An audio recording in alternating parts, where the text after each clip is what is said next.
Hello folks. Today I'm taking a look at the Ordro EP7 point of view camera.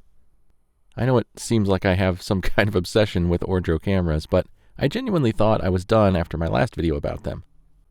However, the EP7 seems to have some good reviews, and it's a very unique camera, so I decided to try it out. This is somewhat similar to an action camera, but it is primarily designed to be worn on the side of the head using this included headband. It has a built-in gimbal for stabilization, and it's kinda rain resistant, but not waterproof. There are multiple listings for this camera on Amazon, mostly ranging from $230 to $240, but it can be found on eBay for around $130, shipped directly from China. It comes with a little remote for starting and stopping recording and taking photos, but considering this camera is designed to be worn directly on your head, it seems like pressing the button on the camera itself. It isn't really any more difficult than using the remote, and the remote doesn't give any info or feedback from the camera, so it's probably not something I would personally use. The camera is relatively comfortable to wear, at least for short periods. However, it does concentrate all of the pressure towards the front of these two rubber pads, so it gets a little bit tight. I do have a fairly large head though, and it's probably a little bit tighter on me than it would be on some, but I certainly wouldn't want it any tighter. And I did wear it adjusted as large as it would go. It does have these little sliding adjustments on the headband. I do wear glasses, and it's totally fine with my glasses.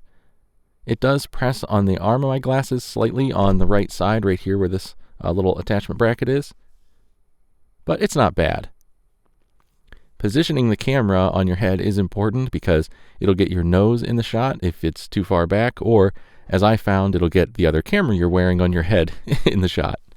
It has a micro HDMI output jack on the back, which outputs 4K 30 frames per second over HDMI when you are not recording, and when you start recording, the output stays on, but it does switch to 720p at 30 frames per second.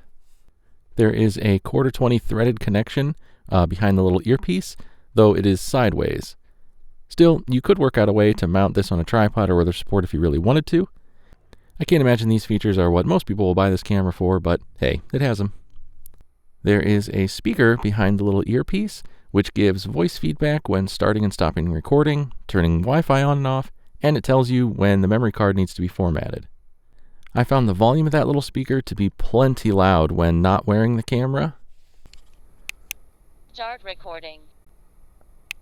Stop recording. And much too loud when actually wearing it. My ears are a bit sensitive, so maybe not everyone would find this to be the case, but I found it to be painfully loud, and there doesn't seem to be any way to turn the volume down.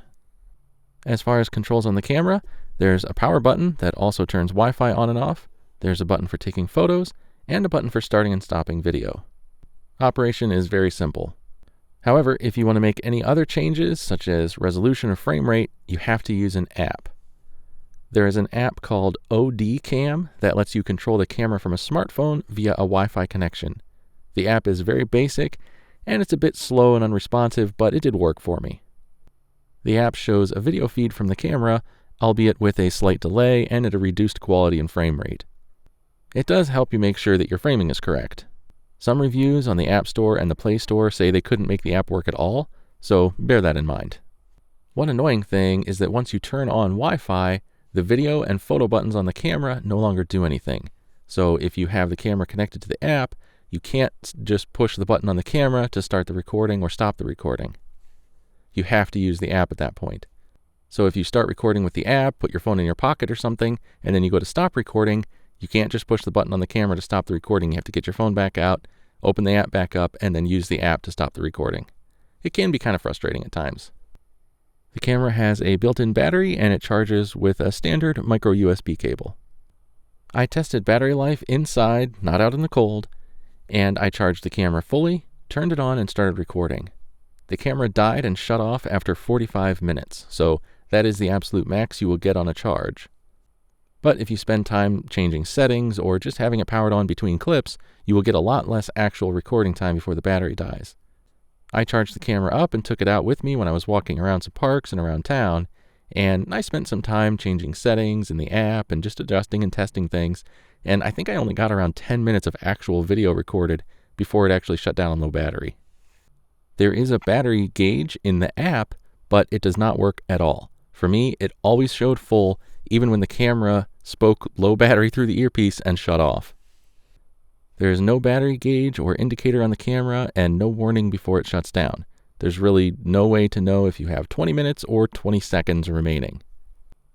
At some point, you'll just be recording and it will suddenly speak in your ear, "Low battery, stop recording." And stop recording isn't a suggestion. That's the wording it uses to tell you that recording has stopped.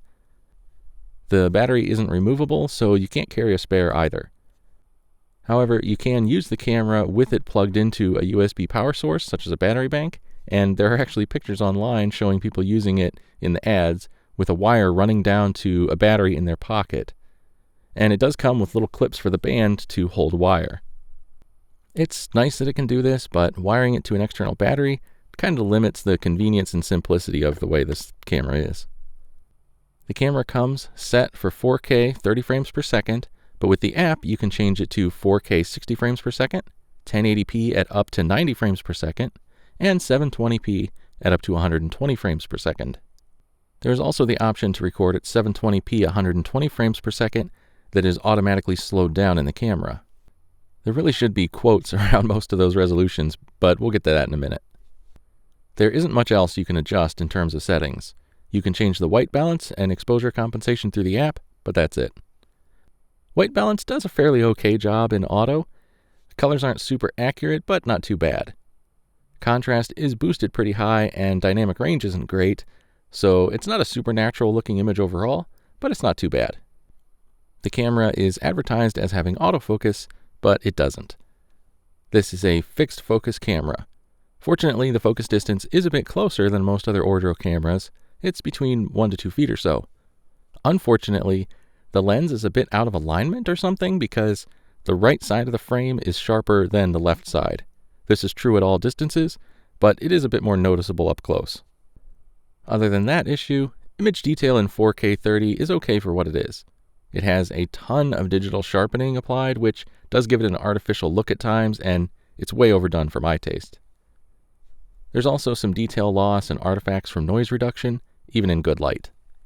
The amount of actual noise in low light is fairly low, all things considered, but the artifacts remaining from the heavy noise reduction are nearly as bad as noise, and it doesn't get removed by software noise reduction in post. Still, it could be worse. 4K 60 frames per second suffers a noticeable drop in resolution, to the point that even calling it 4K is kind of silly. 1080p at 90 frames per second is even worse. It's way below 1080p resolution. Probably more like 480p. 720p 120 frames per second mode looks more like 240p, or maybe less. Many cameras do have lower quality at higher frame rates, but on this camera it's kind of extreme.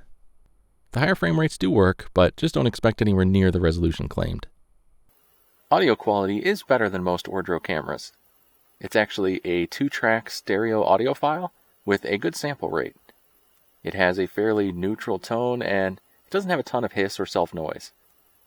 Strangely, it sounds like a much lower bit rate than what the file says. There's a noticeable loss of detail and there's compression artifacts in the sound. It's a shame because, if not for that, I'd say it has decent audio. It does pick up wind noise pretty bad, though.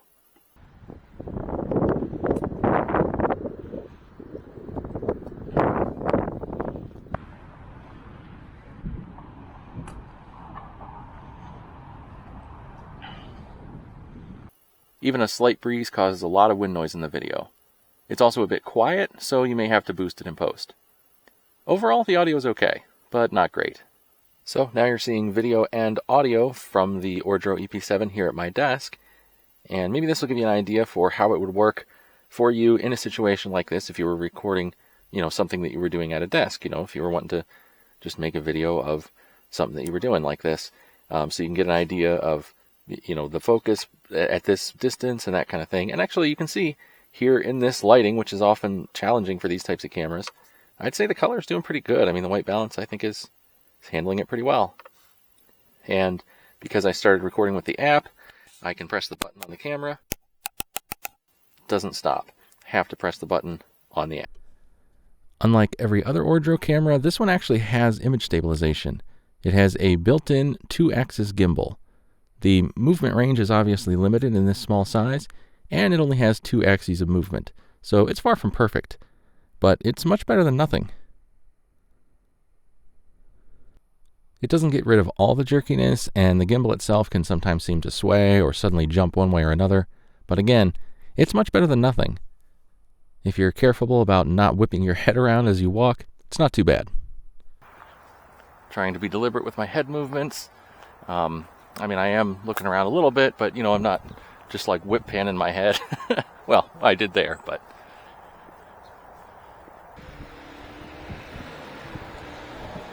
So here's just a little bit of a nighttime test as well as an audio test next to some, 25-mile-an-hour traffic.